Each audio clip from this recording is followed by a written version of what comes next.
How to create multiple streams of passive income. Okay, I know you're looking up videos of gurus telling you, create multiple streams of passive income.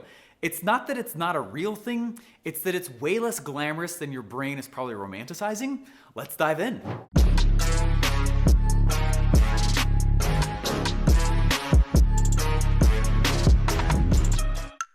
All right, the first time I ever heard the phrase, you gotta create multiple streams of passive income, right? Especially when it started moving more online, it was like, create it online. It was like really sexy. You gotta understand that that's a sales message, and I also was sold by it, okay? What was sold with that promise? What was sold? Ask yourself that question. What was somebody selling you? Now, I don't have an issue with passive income, obviously, but when people talk about it, they usually romanticize it. They take it to the space that frankly isn't true. And honestly, it is a pitch that sells stuff. And can I be so bold as to say that it is a sales pitch by the middle class for the middle class? It just is. It's not as sexy as what people are thinking. So in this video, I'm gonna share with you 3 ways to think about passive income, because it's real. I have it. I've got a lot of it, but it's also very different than I originally was sold the concept of. So I wanna show you what that is in this video. First off, right off the bat, I'm just gonna tell you the ugly truth on this. There is no such thing as passive income where it's just completely autopilot, not touched. The reality is that somebody still has to manage it. So I have 4 companies right now, and they've hit $1 million, and each, well, this one's about to, which is exciting, but none of it's like passive. Even in the ones that are like, hey, this one, like the ones that I do around affiliate marketing, and like I just kind of get sales coming in. I usually get $2,000 a week from that. There's still somebody on the other side packing up the box, shipping the thing, someone looking at the commission saying, wow, Steve got commission, going and telling us, updating a report, sending the cash. Like, it's an operation. And so it's one of the reasons why I kind of cringe when someone says, oh, I got to get multiple streams of passive income, because it's a little bit of a beginner's sales message, okay? Usually when someone starts getting into that, or like you got to diversify your portfolio, like just for the sake of diversification, just for the sake of it, they go and do it. That's not wise, all right? It's not wise to just marry this concept that it's passive income, multiple streams of passive income. Why you don't need a lot of them, okay? Of the 4 companies that I've got right here right now, maybe 15, 20% of the income from it is pretty hands-off, but we're still managing it. That's why I want to go into step 2 here with you guys on this and know that I feel comfortable moving away from an income stream when I have 4 things, okay? When I have these 4 things, it means that I can take my active attention off of the future asset and go start doing something else, okay? I'm telling you this, man, because I was building 15 funnels at the same time, none of them worked, all right? You put all your attention on a single thing, and then when it starts to go big, then you can start to look away. And I would not look away. There's this weird thing. I would not look away until you're okay with half of the performance and it still makes you cash. Does this make sense? Meaning, hey, let's say this asset is making me $1,000 a month. That's my active attention. As soon as I look away from it and move my attention elsewhere, I should expect a 50% chop. Passive income does not work the same as active income. It just doesn't. In fact, the IRS tax it differently. There's literally a passive tax code and there is an active tax code. Your job is an active tax code bracket. You make more money like that. Okay, you put in a little bit of money and effort and energy and you get quite a bit more out of it. It's the active tax bracket. The passive tax bracket, it's not the same. You don't get the same level of drip. And people be like, how come this asset isn't making a lot of cash? Passive assets don't. They just don't. They behave differently. As soon as I take my attention off of them, expect the performance to chop in half. So I just started talking about those 4 things. Let me finish them though, okay? These 4 things are what I know I need to have in place in order for me to take my attention away and have it live.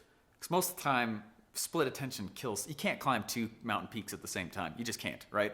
You climb one, that's it. You climb one, that's it. Focus, man, focus. Do less better. Say no to more things. This whole idea of, I need multiple streams of passive income. You mean you're gonna be sucking through a straw. It's gonna be terrible. Like, that's not a fun way to live life. That's not a fun business modality. I actually encourage you of some sort to not seek multiple streams of passive income. Do one. What's wrong with one? Nothing wrong with one, right? So when am I willing to go on to the next one? These 4 things. I feel like I've set this up enough. We good? Okay. There needs to be a person, a process, a tool, and a number.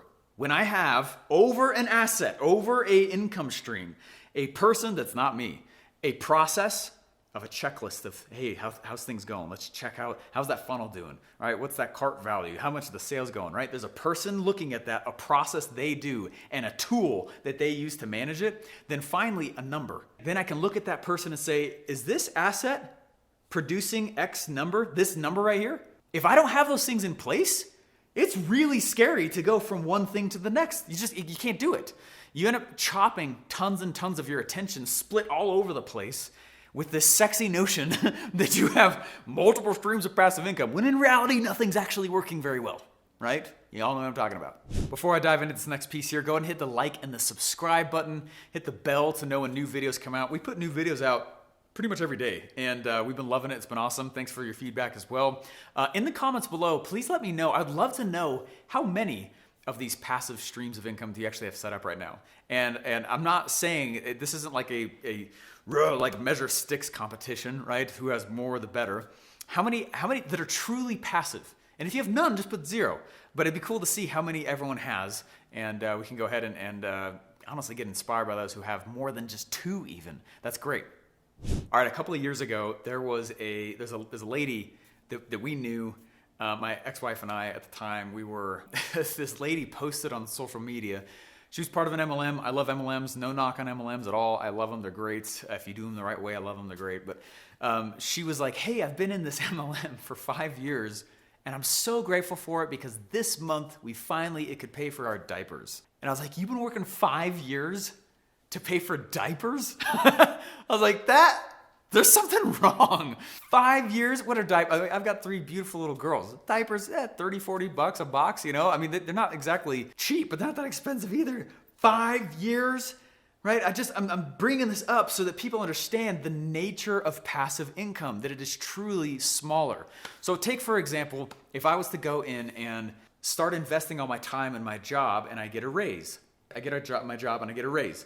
The amount of effort that I put into that type of income really amplifies my income. But this notion of passive, where I can take cash and just go dump it into something else, first of all, I do that, but people have this weird perception that it's going to equal the same amount of output as what happens in their job. And they're like, oh, how come I'm not making as much money over that, right? That's why I say when you look away from whatever you're building, you need to have the acceptance that you should at least, it's a much, much, much smaller drip. You have to put in a lot more money, okay? A lot more money, and the drip that comes out is a lot smaller. So my hope in sharing this with you guys is not that it like dissuades people from investing. That's not what I'm saying at all. But it is to help people understand that unless you have a person, process, tool, and number in place, the notion that you should go out and diversify for the sake of it, the notion that you should go out and have multiple streams of passive income, I totally get why it's a sexy thought, but speaking from experience, all right, if you go out and you start doing that stuff and you don't have certain things in place, you pretty much lose the income anyway when you turn your attention out, and it shoots you in the foot. Okay, this is how Steve Larsen has done it. Don't take this as financial advice, disclaimer. Everyone feel disclaimed. Yeah, okay, we're good, right? I want to go in and with my business, have one product. We could sell this product and that product and that product. Don't fill your product line with coulds. What you should do is have a single product. Every time you add more products, you increase the complexity of the back-end system. If you don't want a complicated business, don't have a complicated product line. One product, okay? So I build one product.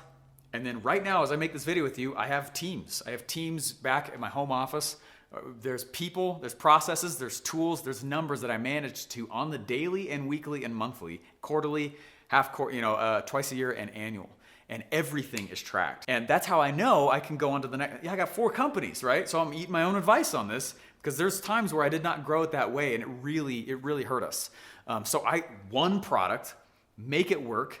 Next product, make it work. Don't split attention. Do one thing well, not a ton of things kind of good, right? The market doesn't pay you for being kind of good. You got to be exceptional, okay? So same kind of thing is true though when I'm over in the passive tax bracket and I'm doing things over there. I'm not your financial advisor. This is just what I do. I go and I'm building up cash reserves to go dump into passive things, but they still have to be managed. Now, I don't want to be the one that manages a property that I buy. I don't want to be the one that manages a company that I purchase, right? I'm buying SaaS companies now. But I'm not the one, if you know what SaaS is, it's software as a service. I'm buying software companies now. And I'm not the one who's doing the day-to-day and all that stuff. There's a person, a process, tool, and a number that tracks that. How does Warren Buffett own so many companies? People, processes, tools, and numbers. That's it. That's how they do it. And so treat it the exact same way. Don't take middle-class advice meant for the middle class. Take rich advice meant for anyone. Principles to follow when you treat this way. It's probably the only time I'm going to dive into a topic like this, but hopefully it's been helpful for you. Hey guys, if you are a capitalist, you're a capitalist pig like us, please help us spread the beliefs about capitalism and getting paid for the value you create in a marketplace. Right now, we have a free gift for you. It is a shirt. It's our Capitalist Pig shirt. All our swag is free. Our shirts are, and we actually go in the hole on them a little bit. You just cover shipping, and it'll get sent out to you almost exactly the same day. Go to capitalismswag.com, grab your free shirt now.